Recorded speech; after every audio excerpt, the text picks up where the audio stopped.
चलिए स्टार्ट करते हैं। एंड्योरेंस जो आपका टेंथ चैप्टर है ट्रेनिंग इन स्पोर्ट्स के अंदर का सेकंड टॉपिक है एंड्योरेंस। उसको स्टार्ट करते हैं। एंड्योरेंस की definition, types of endurance, methods और मेथड्स टू डेवलप एंड्योरेंस। ठीक है, तो कौन कौन सी ट्रेनिंग्स होती हैं, कौन कौन से मेथड हैं जिससे हम डेवलप करेंगे, वो सब चीज़ इसके अंदर देखनी है। एंड्योरेंस क्या है? तो मैगी और बोरो ने एंड्योरेंस के बारे में बताया, the result of physiological capacity of the individuals to sustains movement over a period of time. ठीक है, तो जो एंड्योरेंस है वो किसी भी एक पर्टिकुलर टाइम के लिए, किसी भी एक पर्टिकुलर टाइम के लिए आपकी फिजियोलॉजिकल कैपेसिटी को करना, फिजियोलॉजिकल एक्टिविटीज करना, फिजियोलॉजिकल कैपेसिटीज के थ्रू आप किसी भी टाइप के वर्क को करें, दैट्स कॉल्ड कंटिन्यूस टाइम के लिए ना, तो वो आपका एंड्योरेंस होता है। फॉर एग्जाम्पल अगर आप सिटअप्स कर रहे हैं, 1 मिनट तक कंप्लीट कर लेते हैं, 1 मिनट के अंदर सिटअप्स कंप्लीट कर लेते हैं और आप कंफर्टेबल हैं, तो इट मीन्स वो आपका कौन सा एंड्योरेंस शो करेगा? स्टोमक मसल्स के एंड्योरेंस को शो करता है। ओके, टाइप्स ऑफ एंड्योरेंस देखिएगा, तो 2 टाइप्स ऑफ एंड्योरेंस है। Types of endurance according to the nature of activities, ठीक है, और types of endurance according to the duration of activities. 2 types endurance को हम डिवाइड कर लेते हैं, लेकिन जब हम देखते हैं types of endurance according to the nature of activity, इसके अंदर जब देखेंगे तो 3 टाइप्स के एंड्योरेंस होते हैं। First is basic endurance. Basic endurance is called aerobic endurance because it depends mainly on aerobic endurance. In fact, basic endurance is the ability to perform movements in which large number of body muscles are involved and the activity is performed at a slow pace for a long duration, such as jogging, walking, slow running, and swimming at moderate speed for than 30 minutes. Basic endurance form the basis of all types of endurance. ठीक है, simple as that कि जो इसको हम basic endurance होता है, इसको हम एरोबिक एंड्योरेंस भी बोल सकते हैं। वो क्यों बोल सकते हैं? क्योंकि जस्ट इसमें एरोबिक मूवमेंट्स होते हैं, एरोबिक एक्सरसाइजेज होती हैं, तो जनरल एक्सरसाइजेज करते हैं हम, वो इसके अंदर होता है, जस्ट लाइक जोगिंग, वॉकिंग, है ना, स्लो रनिंग, स्विमिंग, ये सब चीज़ें जो है वो इसके अंदर आती है। बेसिक एंड्योरेंस के अंदर एटलीस्ट आप 30 मिनट्स तक कुछ इस तरीके की जॉगिंग या वॉकिंग या स्विमिंग या स्लो रनिंग, इस टाइप के एक्सरसाइजेज करेंगे, तो वो बेसिक एंड्योरेंस के लिए आएगा। और अब देखिएगा, बेसिक एंड्योरेंस जो है वो सभी टाइप्स के एंड्योरेंस का बेस भी होता है, क्योंकि आप अपने बॉडी के अंदर एंड्योरेंस कहाँ से लेकर के आएंगे? लार्ज मसल्स के अंदर, जो आपकी ज़्यादा मसल्स होती हैं, body large number of muscles जो है वो आपकी, उनके अंदर एंड्योरेंस कैसे आता है? वो इन्हीं टाइप्स के एक्सरसाइजेस से आता है, जॉगिंग, वॉकिंग, है ना, और स्विमिंग वगैरह, जो इसमें बहुत सारी आपकी पूरी बॉडी की ऑलमोस्ट मसल्स वर्क करती है जब आप स्विम करते हो, जब आप जॉगिंग कर रहे हो। Okay, so next is the next is general endurance. General endurance is the ability to resist fatigue satisfactorily caused by different types of activities. These activities may be aerobic or anaerobic in nature. These activities may be of low or high intensity but for a longer duration. However, this duration is much shorter than required for basic endurance activities. ठीक है, तो general endurance क्या है? General endurance is the ability to resist fatigue satisfactorily caused by different type of activities. Okay, कि different type of activities आप करें, different type of, जो वो चाहे एरोबिक हो या एनारोबिक हो, है ना, एनवायरनमेंट के साथ में हो या फिर आर्टिफिशियल वे में हो, है ना, तो अगर वो आपको थकान से बचाता है ना, थकान से बच रहे हैं आप, थकान नहीं हो रही है उन वर्क को करने के लिए, तो वो जनरल एंड्योरेंस के अंदर आता है। ये थोड़ा सा शॉर्ट टाइम इसके अंदर होता है, जो आपकी बेसिक एंड्योरेंस है उनसे थोड़ा सा कम टाइम इसके अंदर लिया जाता है, उतना टाइम इसके अंदर नहीं होता है। This duration is, in other words, it can be said that general endurance enables a sports person to perform different type of activities for a long duration without getting tired. Okay, यहाँ पे आपको fatigue या tiredness feel नहीं होती है। Specific endurance.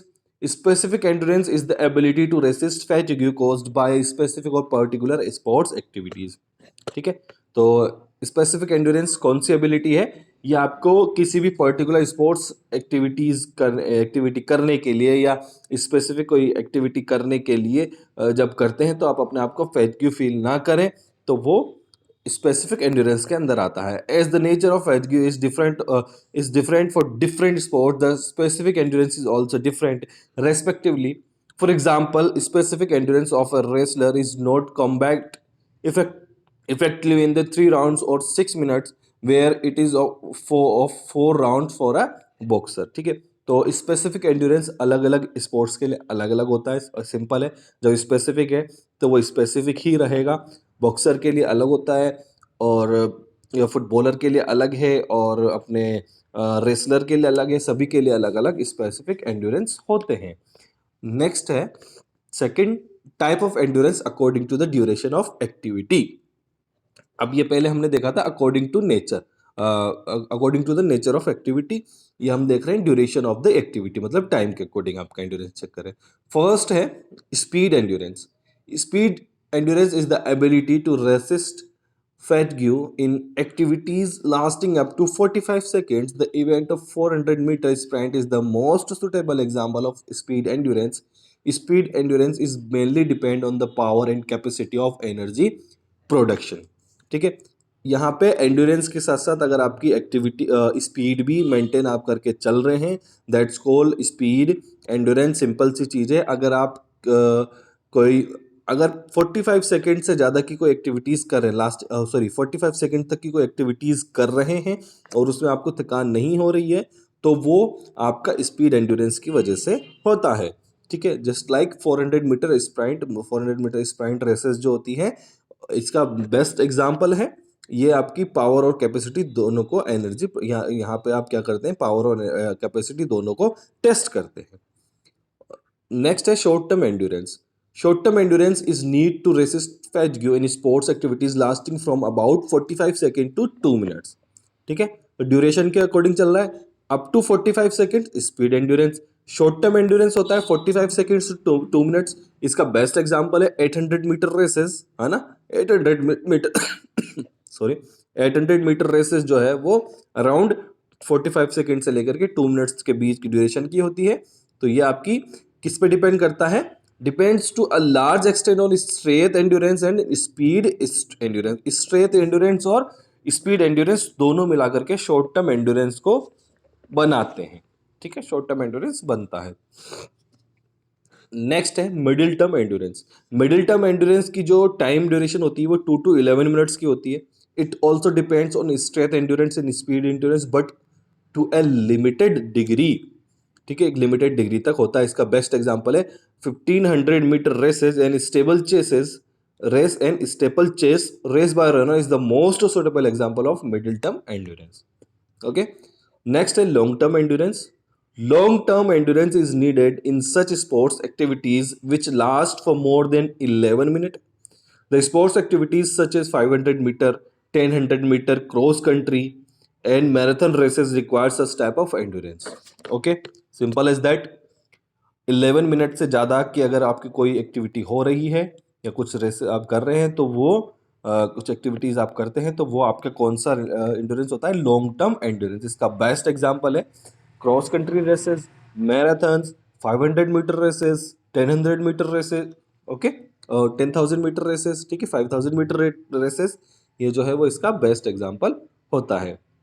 Okay, ये हमने types देख लिए एंड्योरेंस के। अब हम देखते हैं मेथड्स टू डेवलप एंड्योरेंस। अब एंड्योरेंस को डेवलप करने के मेथड्स, तो फर्स्ट मेथड है continuous training method. Continuous training अगर आप करते हैं तो वो आपका, उससे आपकी जो है एंड्योरेंस डेवलप होता है, हाँ, इम्प्रूव होता है, डेवलप होता है, सब चीज़ें। Continuous training is one of the best methods for improving endurance. In this methods to training an exercise is perform for a long duration without any break. यहाँ पे आप ब्रेक नहीं लेते हैं। इसका बेस्ट एग्जांपल वही है जो आप 30 मिनट्स तक रनिंग करें, है ना। इस तरह की कोई भी एक्टिविटीज़ है, मैक्सिमम मिनिमम 30 मिनट्स के टाइम तक अगर आप कुछ एक्टिविटीज़ कर रहे हैं तो वो कंटिन्यूस ट्रेनिंग में आएगा। यहाँ पे बिना ब्रेक नहीं लेंगे। जब आप इस तरह की एक्टिविटीज़ कंप्लीट करते हैं तो आपका एटलीस्ट ड्यूरेशन द एक्टिविटीज़, आपकी हार्ट बीट जो है 140 to 160 रहनी चाहिए, ना इससे कम जानी चाहिए, ना इससे ज़्यादा जानी चाहिए। तब जाकर के आप अपना एंड्योरेंस लेवल ले सकते हो, आप अपना एंड्योरेंस लेवल अचीव कर सकते हो। ठीक है, this duration of exercise can be increase according to the endurance ability of the sports person और एथलीट। एडवांटेजेस क्या है, it increases glycogen in muscles and liver, it increase the number and size of mitochondria. ठीक है, तो ये इसके advantages हैं, और भी एडवांटेज हैं वो भी देखिएगा। It also increase the efficiency of heart and lungs. आप जब ज़्यादा रनिंग करेंगे, ज़्यादा एक्सरसाइज करेंगे, तो आपके हार्ट और लंग्स की एफिशिएंसी जो है, कैपेसिटीज़ जो है वो इम्प्रूव होती है।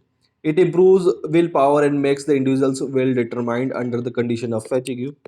It makes the individual self discipline and self confident. Simple है, कोई ज़्यादा बड़े या इस तरीके कोई एडवांटेज नहीं है। अब आता है इंटरवल ट्रेनिंग मेथड।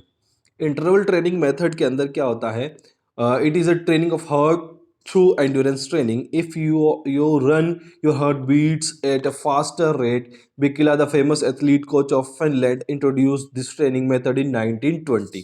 ठीक है, इंटरवल ट्रेनिंग मेथड किसने इंट्रोड्यूस किया था 1920 के अंदर? बिकिला, जो कि फिनलैंड के एथलेटिक कोच थे।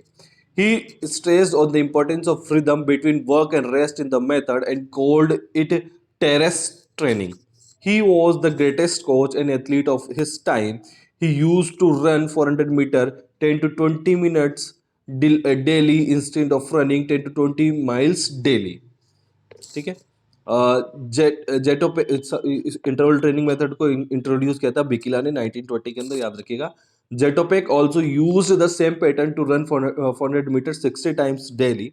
ठीक है, जो बिकिला हैं वो 400 मीटर 10 टू 20 टाइम्स डेली किया करते थे, जिससे कि उनकी रनिंग हो जाती थी 10 टू 20 माइल्स डेली। जेटपॉक जो है वो 400 मीटर 60 टाइम्स डेली क्या करते थे। Then this training method become the interval training method. Tony, the German coach was says, when an athlete runs at the speed of 80%, his pulse rate will be 150 to 180। In the rest, the pulse rate should come down 120 to 140। This is the best recovery time for speed endurance। Okay, जब आप 80% अपनी speed लगा देते हैं तो आपकी pulse rate चल जाती है 150 टू 180, लेकिन जब आप रेस्ट करते हैं तो 120 टू 140 आ जाती है। ये आपका बेस्ट रिकवरी टाइम होता है, इसके बाद आप वापस से स्टार्ट कर सकते हैं। कौन सा एग्जाम्पल्स देखिएगा ट्रेनिंग के? 400 metre race with 80% speed, walking और jogging until his rate heart rate comes down to 120 to 140 approximately. 400 metre race with 80% speed, the repetition depends upon the experience और capability of an athlete. Recovery period and workout can be adjust according to the level of athlete. Simple as that. Interval training method में आप क्या करेंगे, आपको recovery करनी है बीच बीच में interval लेकर के। ओके, अपनी जो हार्ट बीट आपकी 180 170 चली जाती है, 160 चली जाती है, उसको आपको रिकवर करना है, उसको 120 से 140 के बीच में लेकर के आना है, फिर वापस से अपनी एक्सरसाइजेज स्टार्ट कर देनी है। एडवांटेजेस क्या है?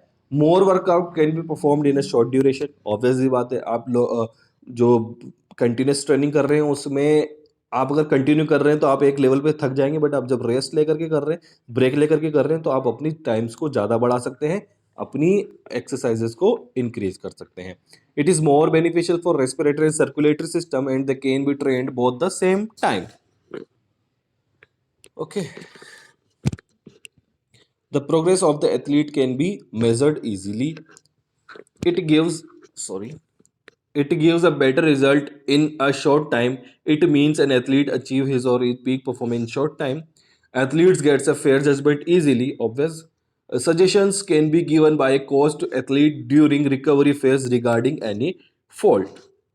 Patience can be increase in athlete. यहाँ पे ऑब्वियस सी बात है, अगर आप ऐसी चीज़ें करते हैं तो पेशेंस आपका इंक्रीज होता है। डिसएडवांटेजेस क्या है वो देखिएगा।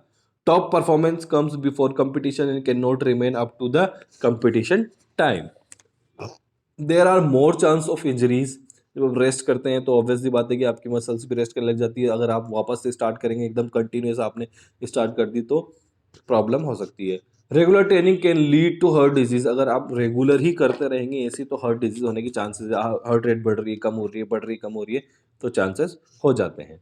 फोर्टलेग ट्रेनिंग मेथड, नेक्स्ट जो है वो fartlek training method. Fartlek training method is use for developing endurance. Gosta Holmer develop fartlek training in 1937। याद रखना, गोस्टा होल्मर जो है उन्होंने 1937 में फोर्टलेग ट्रेनिंग डेवलप की थी। The word fartlek is a Swedish word, means speed play. It is such a training method that blends continuous training with interval training. This training methods lays emphasis on the both aerobic and anaerobic system of okay. ऐसी training जो aerobic और non anaerobic दोनों system में की जाए. In this method pace और speed is not pre planned and thus it is left to the discrimination of individuals. ठीक है, प्री प्लान्ड कुछ नहीं होता, आप अपने अकॉर्डिंग कर सकते हैं. ही और she can change her speed according to surrounding. ठीक है, वो आपके अकॉर्डिंग आप एरोबिक कंडीशंस में कर रहे हैं, फॉरेस्ट में जा रहे हैं, मड में जा रहे हैं, रोड से, मेंटल रोड से, ग्रेसरी ग्राउंड से, रिवर से, हिल से, अगर यहाँ पे कर रहे हैं तो आप अपने अकॉर्डिंग अपनी स्पीड को चेंज कर सकते हैं. Self discipline plays a vital role in fartlek training method. The rate of heart beats range between 140 to 180, है ना, ये रहनी चाहिए. The duration of training depends upon the exercise of athlete but most probably it last a minimum of 45 minutes. Minimum 45 minutes ये करना है. It can vary far aerobic walking on to anaerobic sprinting. This training method is usually linked with running but can comprise with any type of exercise. For performing this training, proper warm up and should be done at the beginning and appropriate cooling down at the end of the training to improve performance and to reduce the chance of injuries. ठीक है, आपको proper warm up करना है फॉर्टलेक training करने से पहले और proper cool down करना है ट्रेनिंग को कंप्लीट करने के बाद में. तो इसकी वजह से आपकी जो इंजरीज चांसेस है वो बहुत ज़्यादा रिड्यूस हो जाते हैं. An example of this training is given below. Warm up jogging और slow running for 5 to 10 minutes. Start ऐसे करिएगा. Steady hard speed for 1.5 to 2.5 kilometre. Recovery rapid walking for at least 5 minutes. Start of speed work, easy running between sprint of about 50 to 60 meters repeated until getting a little tired. Okay. Easy running with their 3 or 4 quick steps now and then. Full speed uphill for 175 to 200 meter. Fast pace of 1 minute. The above mentioned routine is repeated until the total time prescribed on the training schedule has elapsed. Okay, advantages क्या है? It keeps the heart rate up, following an athlete to get good cardiovascular endurance. It is good for aerobic and anaerobic fitness. That is why it makes an athlete a better sprinter and a later long distance runner. Due to the sprinting intervals, it makes the body versatile. ठीक है, body को versatile बनाते हैं. It is flexible in nature. A number of athlete can take part in this training simultaneously. ठीक है, simultaneously आप इसमें part कर सकते हैं. और जो एथलीट होते हैं वो नंबर मतलब एटलीस्ट साइमल्टेनियसली इसमें पार्ट्स कर सकते हैं. In this training method no equipment is required, hence it can be organise without any problem. Obvious है, कोई इक्विपमेंट इसमें रिक्वायर्ड नहीं होता है. It can be easily adapted to the athletes need. Disadvantages क्या है? It is difficult to see how hard the training is making effort. Sometimes the athlete is likely to give up effort. ठीक है, जब आपको हिल पे चलना है, mud में चलना है, तो हो सकता है आप गिव अप कर दें. इट मेक मड में रनिंग करनी, सॉरी चलना नहीं है, रनिंग करनी है, हिल पर रनिंग करनी है, तो आप हो सकता है गिव अप कर दें, है ना. It may cause accident because it is not pre planned. Pre planned नहीं है तो कभी आपको कैसी सरफेस मिल रही है, कभी कौन सी सरफेस मिल रही है, तो इस वजह से आपको प्रॉब्लम हो सकती है. An appropriate check on trainees can not always be mentioned. Okay, तो ये कंप्लीट है आपका एंड्योरेंस वाला टॉपिक. सो एंड करते हैं, नेक्स्ट क्लास के अंदर कल मिलेंगे. चलिए बाय.